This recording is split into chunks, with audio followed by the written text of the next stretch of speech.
on with the show. Now, as you know, today's theme is complete control.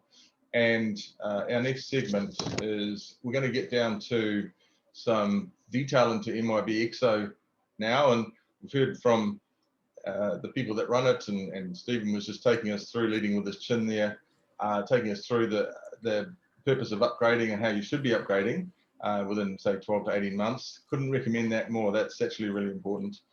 And in the next segment, we're going to be talking about complete control and looking at MYOB Exo in that context. So I'll hand it over to Stephen to get us underway again. And Steve, the concussion's actually okay. It's gone away. I think the tablets have worked. I think so, Glenda. Although you do know the first rule of Fight Club, don't you? Oh yeah, I do. Sorry, my bad. Yes. All right, fantastic. Thank you all. Good to have you all back. Let me just share my screen. Of course, the real focus of this session is actually to start to get into Exo and look at some of the new features. And I'm going to hand over to Kate very, very shortly.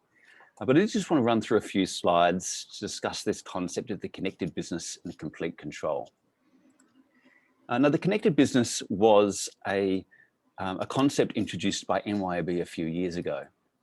And this is the MYOB definition that I'll let you read. But in essence, the way that I think about the connected business is how do we better connect our people and our processes and our technology? At the end of the day, MYOB Exo as our ERP platform, in some respects, is kind of the simple piece. It's building our high-performing teams, as Kim has discussed. It's ensuring that we've got adequate processes, that we remove that friction, we remove those manual processes, as per some of the stories that Patrick and Brent have shared in our client success stories. And then we match that with the technology in MYOB Exo, and potentially other line of business applications and other connected services that bring a best of breed approach to solving those pain points that we might have, and supporting us strategically in terms of where we want to go. And the concept is if we can really get those people working with good processes in conjunction with the technology, if we can get that well aligned and working harmoniously, then we can actually focus on the things that really matter. How do we engage with our clients, creating experiences that matter? How do we partner with our suppliers to build stronger partnerships that help us to move forward? And the connected business is about how do we take those steps towards, you know, a digital transformation that really sets us up for that next stage of growth. Typically, a lot of organizations are disconnected. We have these separate systems and processes. We have these manual spreadsheets. We have these pieces of paper that flow through our organizations, and then wonder sometimes why it doesn't quite work. And the connected business is about bringing those things together, providing integrations, providing best of breed solutions that are going to remove that friction, remove those pain points, and help us focus on those things that matter. And the concept of the connected business, MYOB has introduced 4 key pillars. Firstly, being empowered workforce, real-time insights, experiences that matter, which was the theme from our last user group session last year, and of course, complete control, the theme for today. In terms of those 4 themes, or those 4 pillars, as MYOB likes to call them, the complete control perspective is in some respects most simply aligned with this concept of financial integrity. How do we have integrity over our costs and a single source of financial truth? But of course, it's also about those processes. It's about visibility. It's about giving our people the ability to see the information that they need to see to make the decisions that they need to make. It's about the allocation of resource. And of course, a big part of that is the management of those compliance, governance, auditability, and those issues that we're all becoming more so aware of in these modern days with fraud and those sorts of risks to the business, which I know Sharon from Expense Management will be talking to more soon. So look, without any further ado, I'm going to hand over to Kate. Are you there, Kate? I am here. Fantastic. Thank you, Stephen. And I'm going to now share my screen without further ado, so bear with me. So picking up with where Stephen left off. Thank you for that introduction, by the way. Okay, so we're going to talk about complete control today, but look, I think for most of you, a big part of coming to the user group sessions is having a look at the software, having a look at some of the changes that have occurred over the last, since the last releases or since the last user group sessions. And it's, pretty excited to say it's actually looking better than ever. Some of you may know me, I've been working with Exo for quite a while now, and the changes that they've made over the last sort of 1 to 2 years around the user experience have been quite significant. So I sort of really wanted to look at those elements today and the way that they're going to help you and tie them into the way that they're going to help you align with your business. So in my way of looking at it, we're going to be controlling the user experience. So control may not be the best term, it's certainly enhancing the user experience. I know for many of us, one of the biggest challenges in business is keeping staff feeling positive about the work that they're doing, and having the right tools and equipment is really important. So the changes that Exo have made over the last few years have made a significant difference to the way that it feels using the product. So that's something I'll touch on shortly. Another key element is the way that we're controlling our data. So as we know, the concept of the connected businesses, we've got so much data flowing in and out of the system. Exo, as your fundamental ERP system, is obviously going to be taking all that data, controlling it, managing it, reporting on it all the way through into your general ledger and all your financial reporting. So making sure that that data is secure and making sure that that data is correct. There are so many places that information could be put where it might be misread. I've seen that happen before. The numbers are coming out wrong because someone misinterpreted what a field was about. So the element of controlling data through various methods, whether it's the integration tools you're using, whether it's the controlling the way the data is flowing to the ATO, for example, through the TPAR reporting, the bank data coming from the bank through automated bank feeds, and even the new eGST portal that's going to be available in 2020.1 and onwards. All of these things are going to give you the ability to control your data. And then finally, and so as part of that, I'll also touch on changes that have been made to the deposits workflow and some general ledger auto reversing functionality that's been improved in the last couple of versions. And then I guess the final piece to the control and tying that in with some of the changes that we've seen over the years, and particularly over the recent years, is controlling the workflows. Again, while we want to empower our teams and our staff to make decisions and move through the work they need to do, particularly given Exo being a financial system, we do need to manage how they interact with that system often. And we often need to use tools over and above the basic menus and profile settings that are available to us. So I'll be looking at that as well, and looking at how we can use business alerts and other sorts of tools like triggers to assist us manage who can do what in the system over and above some of the more simple and standard Exo functionality that's available through config. So what I'm going to do now is, first of all, we're going to have a look at the user experience. So I'm going to flick over to my Exo. And what I wanted to say first is this Exo that I'm showing you here now is 2021.1. And it's actually, I'm going to have to reshare my screen. Bear with me. I'm going to stop this sharing and do a new share because I actually wasn't showing you my screen at all. Bear with me. All right, here we go. Now we're in business. So repeating that, we're on 2021.1 and we have a 100% screen. And one of the biggest requests we've had over the years, and as you can imagine, for me too, I've got my glasses on today. I think actually Steve picked me because I wear glasses and we wanted to focus on the user experience.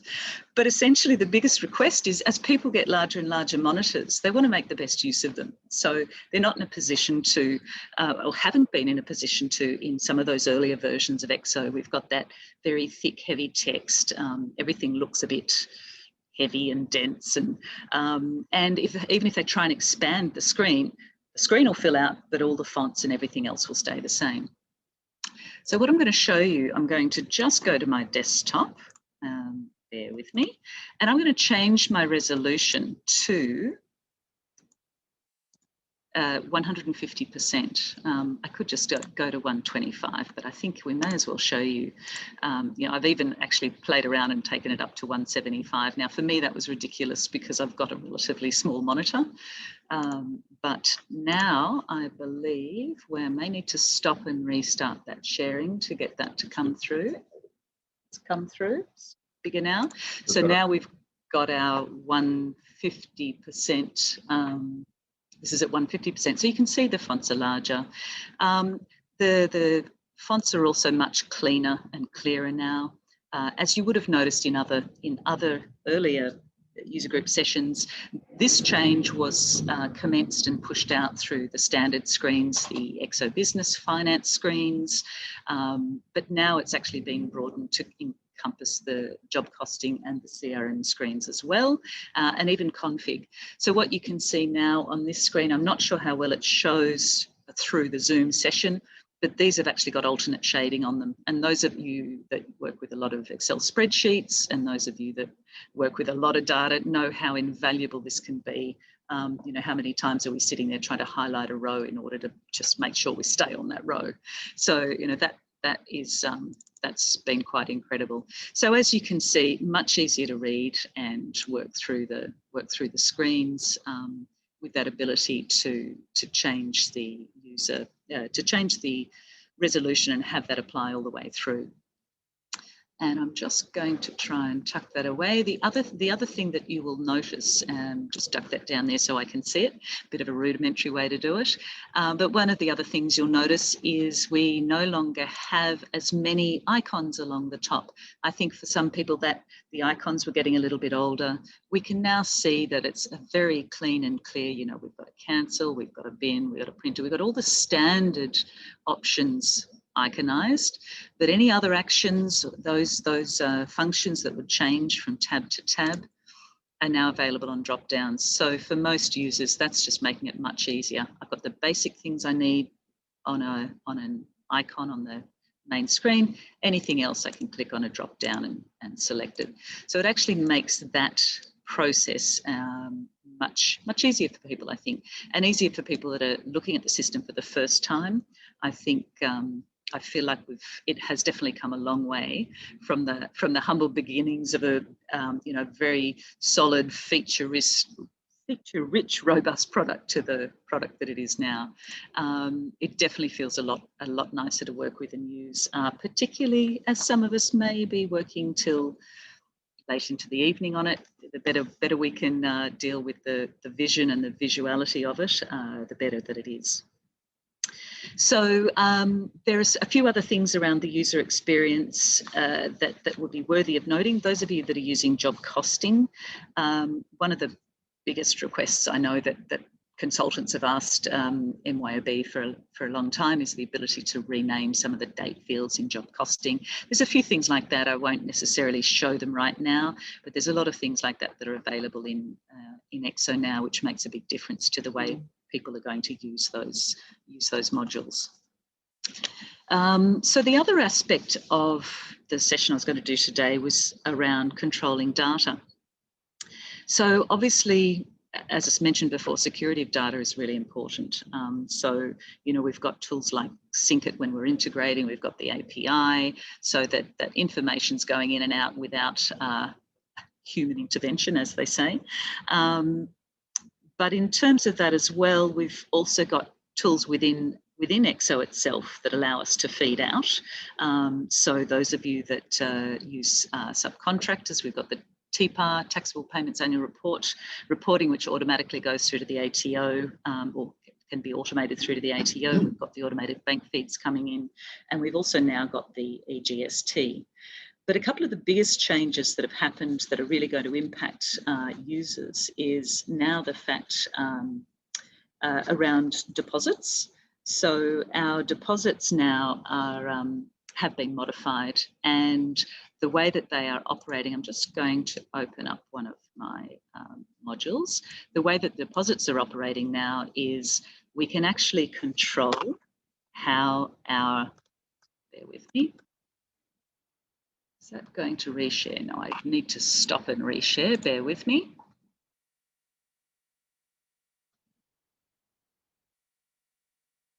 I believe we want our,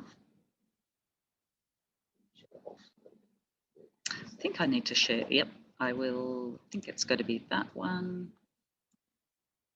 There we go. Apologies for that, everyone. So what you'll find now is those of you that jump in and out of config, and I don't want to do this too much because I know not many of our clients will be doing that, but those of you that do like to play, you can see that the config has even now got the nicer interface, which, you know, usually they will leave that till last, but they've got that all set up now, so it's really nice to use. But in terms of deposits, we've got the option about how often that prompt comes up. So I would say there's a significant number of clients we've implemented who've actually chosen not to use deposit functionality, because every time you saved a sales order, it would pop up with a prompt. And my rule of thumb used to be, you know, if it's 75% or more that you're taking deposits against, definitely turn it on. Anything less than that, you may want to consider whether that's whether that pop-up's going to be too much. So so be aware that that's now available. We can turn on or off whether to have those prompts.